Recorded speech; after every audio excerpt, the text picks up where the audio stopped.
بسم اللہ الرحمن الرحیم۔ تمام حمد و ثناء اس ذات احد کے لیے ہے جو ہر حمد کے لائق ہے۔ محترم ناظرین، آج کی اس ویڈیو میں آپ کو ایک ایسی مالش بنانا سکھاتا ہوں جو جسم کے درد کو ختم کر دیتی ہے اور جسم کے پٹھوں کو مضبوط کرتی ہے۔ محترم ناظرین، اس کے بنانے کا طریقہ یہ ہے کہ آپ نے 50 گرام سرسوں کا تیل لینا ہے اور اسے کسی دیگچی میں ڈال کر آگ پر گرم کرنا ہے۔ جب یہ گرم ہو جائے تو اس میں آدھا پیاز کاٹ کر ڈال دیں، 3 عدد لونگ اس میں شامل کر دیں اور ایک چھوٹا سا ٹکڑا دار چینی کا اس میں شامل کر دیں۔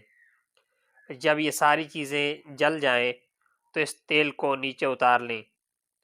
اتارنے کے بعد اس کے آدھے وزن کے برابر اس میں لونگوں کا تیل شامل کر لیں۔ یہ آپ کی کمال کی مالش تیار ہو گئی ہے۔ اسے درد پر لگائیں، یہاں پٹھے کمزور ہیں وہاں پر لگائیں، انشاءاللہ تعالی بہت جلد فائدہ ہوگا اور یہ کمال کی مالش گھریلو چیزوں سے آپ تیار کر سکتے ہیں۔ اسے بنائیں اور اس کا استعمال کریں اور فائدہ اٹھائیں۔